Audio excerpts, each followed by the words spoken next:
Hallelujah. सभी को जय मसीह की। मैं पास्टर लकी पीटर आज जबरदस्त विषय के साथ आए हैं।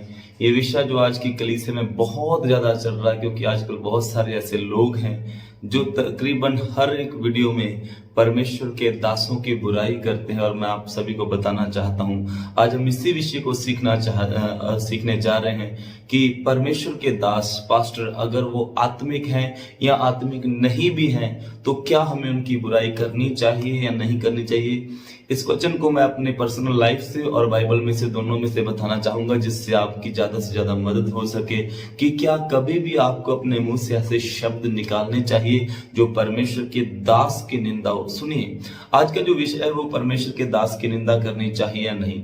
मैं आपको एक बात बताना चाहता हूं, अगर आप किसी भी प्रभु के दास में कुछ भी गलती देखते हैं, ये नहीं कि प्रभु का दास कोई गलती कर ही नहीं सकता। आज बहुत सारे ऐसे पास्टर हैं जो परमेश्वर की इच्छा के खिलाफ चल रहे हैं, बहुत सारे ऐसे हैं जो प्रभु की नजर में सही भी हैं, और प्रभु के दास भी गलतियां करते हैं। लेकिन अगर आप पर्सनली उसे जाके ये बात बताओगे कि पास्टर साहब ये जो वचन में लिखा हुआ है आपका जीवन उस तरीके से नहीं है, अगर आप अकेले में इसे समझाओगे तो ये अच्छी बात है, ये निंदा नहीं है।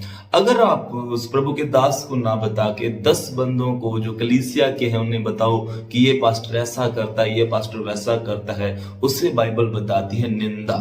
अगर आप किसी को पर्सनली जाके किसी की गलती बताते हो तो वो निंदा नहीं है। सुनिए, आज बहुत सारे ऐसे यूट्यूबर हैं, मैं देखता हूं बहुत सारे ऐसे प्रचारक हैं जिनकी रोजी रोटी सिर्फ इसी से चलती है कि वो दूसरे पास्टर क्या गलतियां करते हैं उनकी गलतियों को ढूंढ ढांड के अपने वचन में उस वीडियो में डालते हैं और ज्यादा से ज्यादा व्यूअर्स पाने की कोशिश करते हैं। बहन और भाइयों, बाइबल इसके सख्त खिलाफ है। बाइबल बताती है मेरे अभिषिक्त को ना छुओ और ना ही मेरे नबियों की हानि करो। मैं अपने जीवन में से आपको बताने जा रहा हूं।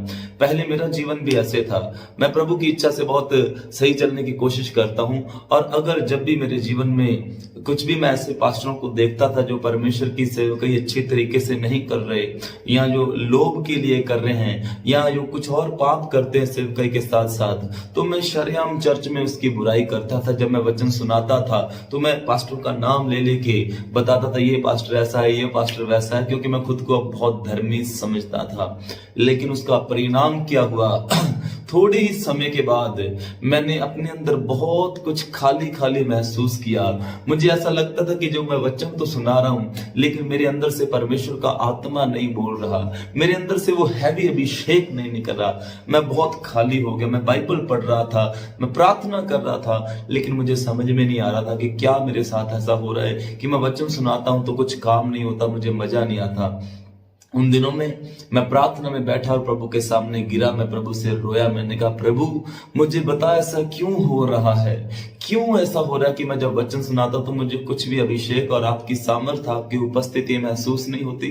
क्यों ऐसा हो रहा है जब मैं वचन किसी को सुनाता हूं तो उनके जीवन में काम नहीं कर रहा।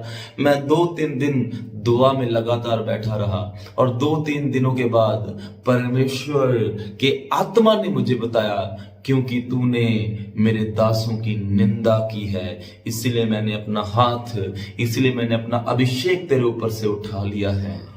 हालेलुया। सुनिए ध्यान से, मैं रोया प्रभु के सामने। मैंने कहा प्रभु मुझे क्षमा कीजिए, आज से जिस दास की मैंने बुराई की है, अगर वो सही चलता है या गलत चलता है मुझे उससे कोई मतलब नहीं। प्रभु आज के बाद मैं किसी भी परमेश्वर के दास की निंदा या बुराई नहीं करूंगा।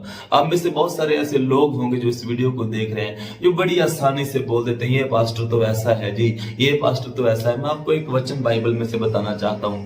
अगर आप अपने पास बाइबल है तो बाइबल खोल सकते हैं। उसमें लिखा हुआ है रोमियो की किताब, उसका 14वां अध्याय, उसका 4 वचन जरूर पढ़िएगा। बहुत जबरदस्त वचन मैं आपको बताना चाहता हूं। इसमें लिखा हुआ है, तू कौन है जो दूसरे के सेवक पर दोष लगाता है, उसका स्थिर रहना या गिर जाना उसके स्वामी ही से संबंध रखता है, वरन वह स्थिर ही कर दिया जाएगा क्योंकि प्रभु उसे स्थिर रख सकता है। मैं एक बार फिर से पढ़ना चाहता हूं, तू कौन है जो दूसरे के सेवक पर दोष लगाता है, उसका स्थिर रहना या गिर जाना उसके स्वामी ही से संबंध रखता है, वरन वह स्थिर ही कर दिया जाएगा क्योंकि प्रभु उसे स्थिर रख सकता है। कितना जबरदस्त वचन है। बाइबल में लिखा, तू कौन है जो दूसरे किसी दास के ऊपर दोष लगाता है। कई बार हम जब बाइबल ज्यादा पढ़ते हैं, कई बार हम जब प्रार्थना में ज्यादा होते हैं, कई बार जब हमारी कलीसिया बढ़ जाती है, हमारा नाम कलीसिया में हो जाता है, तो हम झट से दूसरे के ऊपर दोष लगाना शुरू कर देते हैं। मैं तो बहुत अच्छा हूं जी, वो प्रभु के साथ सही नहीं चल रहा, वो बहुत गलत है। बाइबल बताती है तू है कौन जो किसी दूसरे के ऊपर दोष लगाता है। मैं आपको एक प्रैक्टिकली बताना चाहता हूं। मान लीजिए आज अगर कोई पास्टर आपको ऐसा दिख रहा है जिसके जीवन में गंदगी है, व्यभिचार है, पाप है, नशे हैं या पैसे का लोभी है, आज अगर आप उसकी निंदा करते हो और आपने तो उसकी निंदा कर दी, छोड़ के उसको निंदा करके चले गए, लेकिन प्रभु ने उस बंदे को अपनी सेवकाई में बुलाया था। और सुनिए, आज वो गलत है, आगे चल के वो सही हो जाएगा, फिर से वो प्रभु के साथ सही संबंध रख लेगा, वो तो सुधर जाएगा, उसका जीवन तो सही हो जाएगा। लेकिन जो आपने निंदा के शब्द बोले ना, उसका हर्जाना आपको भुगतना पड़ेगा। बाइबल में लिखा, यीशु मसीह ने कहा, सबोपदेशक की किताब उसका 20 अध्याय में भी लिखा हुआ है कि तू जो शब्द बोलता है, एक पक्षी आएगा, तेरे शब्दों को लेगा और उसको वो परमेश्वर के सामने बखेर देगा। इसलिए लिखा है, राजा को अपने मन में भी श्राप मत देना कभी भी। परमेश्वर के दासों के बारे में अपने मन में भी कभी श्राप ना देना। सुनिए, वो तो उसका तो जीवन सही हो जाएगा, लेकिन प्रभु आपको पकड़ेगा, क्योंकि यीशु मसीह ने नए नियम में कहा है, जो जो मनुष्य के मुंह से एक एक शब्द निकला है, उनको एक एक शब्द का हिसाब देना पड़ेगा। हालेलुया, एक एक शब्द का हिसाब आपको देना पड़ेगा। आपको पता है, बहुत सारे ऐसे बड़े पास्टर हैं जिनको बहुत सारे लोग आज यूट्यूबर हैं, ऐसे मैं जानता हूं, मैं नाम नहीं यहाँ पे किसी का भी लेना चाहता, जो सिर्फ और सिर्फ गलती निकालेंगे। जी पॉल दिनकर में ये गलती है, जी पास्टर इस बड़े पास्टर में ये गलतियां। मैं मानता हूं प्रभु के दास में हो सकती, हम भी इंसान हैं, गलतियां हो सकती है, लेकिन क्या आपको पता है उनको परमेश्वर ने चुना है? आपको पता है, जब मरियम ने और उसके भाई ने, हारून ने, जब मूसा में से गलती निकाली, तो वो यीशु मसीह का वचन बताता है, परमेश्वर ने उनको कहा, तुम मेरे मंदिर में आओ, इधर आओ, मैं आपसे बात करना चाहता हूं। और वचन में लिखा, मरियम को उसी समय कोढ़ आ गया, उसी समय कोढ़ की बीमारी लग गई। आप में से बहुत सारे ऐसे लोग हैं जो इसीलिए बीमार हैं, परेशानी में, क्योंकि आप परमेश्वर के दास की निंदा करते हैं। बाइबल बताती है, मनुष्य के द्वारा बोली गई हर एक बात क्षमा की जाएगी, लेकिन वो जो पवित्र आत्मा के बारे में कुफर बोलता है, पवित्र आत्मा की निंदा करता है, वो ना तो इस जमाने में ना आने वाले युग में कभी भी क्षमा नहीं की जाएगी। आपको पता है, परमेश्वर के दासों में पवित्र आत्मा रहता है। अगर आप ये विश्वास करते हो कि आप एक साधारण विश्वासी हैं और आप में पवित्र आत्मा है, तो आप ये क्यों नहीं विश्वास करते कि प्रभु के दासों में भी पवित्र आत्मा है? बाइबल में लिखा, नबी का मुख मेरा मुख होता है। नबी यीशु मसीह ने कभी भी किसी के ऊपर दोष नहीं लगाया। मैं आपको एक और बाइबल में से वचन बताना चाहता हूँ, यूहन्ना की अंजील 3 अध्याय 17 वचन में लिखा, परमेश्वर ने यीशु को जगत में इसीलिए नहीं भेजा कि वो पृथ्वी के ऊपर दोष लगाए, वरन इसीलिए भेजा कि पृथ्वी उसके द्वारा उद्धार पाए। आपको दोष लगाने के लिए नहीं भेजा, आपको प्रार्थना करने के लिए भेजा है। अगर आपको कोई भी विश्वासी, कोई भी पासवान ऐसा लग रहा है जिसके जीवन में कुछ गलती है, आप पर्सनली उससे जाके बात करिए और उसके लिए प्रार्थना करिए कि प्रभु इसे सुधार, परमेश्वर इसके जीवन में कार्य करिए, आपकी बुलाहट से दूर जा रहा है। और 10 लोगों के सामने उसकी जाके बुराई मत कीजिए, आप फंसोगे, गहरे गड्ढे में गिरोगे, आपके लिए एक जाल बुना जा रहा है, आप शैतान के जाल में फंस रहे हो। मैं आपको उत्साहित करना चाहता हूँ, जितने भी ऐसे पास्टर हैं, जितने भी ऐसे विश्वासी हैं जो इन पास्टरों का वचन सुनते हैं, मैं कहता हूं उनसे बाहर आ जाइए, उनकी टीचिंग को छोड़ दीजिए जो दूसरों की बुराई करते हैं। अब जिसको सुनते हो आप वैसे बन जाओगे। मैं भी था ऐसा, किसी की बुराई करने वाला, लेकिन मुझे परमेश्वर की आत्मा ने सिखाया। देखिए, प्रभु भी किसी के ऊपर दोष नहीं लगाता। आपको कहानी याद होगी, जब एक औरत व्यभिचार करते हुए पकड़ी गई और यीशु मसीह के पास लाई गई, और बाइबल में लिखा, यीशु मसीह ने कहा, जिसने किसी ने कभी पाप नहीं किया वो पहले इसके ऊपर पत्थर मारे, और सभी अपना पत्थर छोड़ के चले गए। और यीशु मसीह ने उस नारी को, उस औरत को बोला, हे नारी, हे बेटी, मैं भी तेरे ऊपर कोई भी दोष नहीं लगाता, क्योंकि किसी ने भी तेरे ऊपर कोई भी दोष नहीं लगाया। क्या प्रभु ने कभी आपके ऊपर दोष लगाया है? क्या प्रभु ने कभी आपकी शर्याम निंदा की? आपको पता है आपके कितने ऐसे पाप हैं, आपके गंभीर पाप है, आपके पर्सनल पाप, इतने गंदे पाप, क्या प्रभु ने दूसरे के ऊपर प्रकट किया? प्रभु चाहता कि आपकी रिस्पेक्ट हो।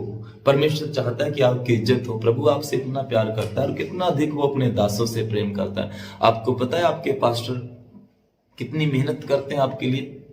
बहुत सारे ऐसे पास्टर हैं जो मेहनत करते हैं, असल में करते हैं, वो बताते नहीं। हमारी कलीसिया में भी ऐसा होता है। हमारी कलीसिया में भी कुछ ऐसे विश्वासी हैं। देखिए, इस तरीके के विश्वासी सभी चर्चों में, सभी जगह पे आपको मिल जाएंगे। निंदा करने वाले, बुराई करने वाले, कि को कुछ भी नहीं चाहिए होता।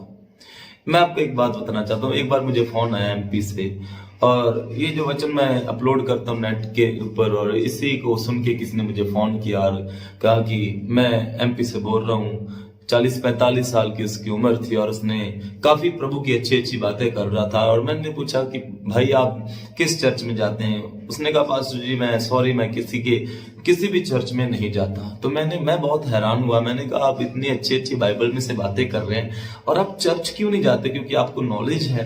तो उसने कहा कि हमारा जो पास्टर है ना वो अच्छा नहीं है, ये है वो है। तो मैंने कहा क्या है आपके चर्च में, ऐसा क्या होता है कि आप उसके चर्च में नहीं जाते? तो वो बोलता है कि मुझे वहां पे गाने का मौका नहीं मिलता, तो इसलिए मुझे गुस्सा आ गया, तो मैं चर्च में जाता नहीं। हालेलुया। ऐसे ऐसे लोग हैं जो चर्च में सिर्फ इसलिए जाना चाहते हैं कि उसे गाने का मौका मिले, परफॉर्मेंस करने का मौका मिले। क्या आप भी ऐसे तो नहीं कि आपको गाने का मौका नहीं मिला तो आप नाराज होके घर में चले गए, आपने अपना चर्च को छोड़ दिया?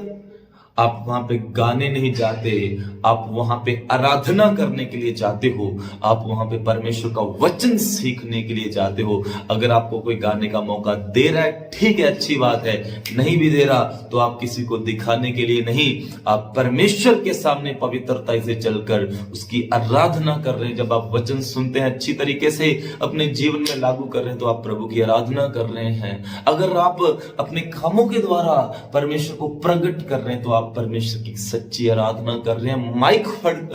माइक पकड़ के आराधना, गाना गाना कोई आराधना नहीं है। आराधना माइक पर नहीं, आराधना आपके जीवन पे प्रकट होती है। और उस भाई ने बोला मैं अपने पास्टर के चर्च में नहीं जाता, और उसने अपने पास्टर की बुराइयां की मेरे सामने। मैं बहुत दुखी हुआ। मैंने कहा भाई आप पहले अपने चर्च में जाइए, अपने पास्टर के पास जाइए, जो भी गिला शिकवा है उसे आप हैंडल करिए, उसके बाद तू मुझसे बात करना। पहले अपने पास्टर के पास जा, क्योंकि उसने मेहनत करके तुझे बचाया है। मैं तुझे जानता नहीं, वो तेरे घर पे आया होगा, उसने तुझे वचन सुनाया होगा, तेरे मन में पवित्र आत्मा ने द्वार खोला और यीशु मसीह आए उनके द्वारा।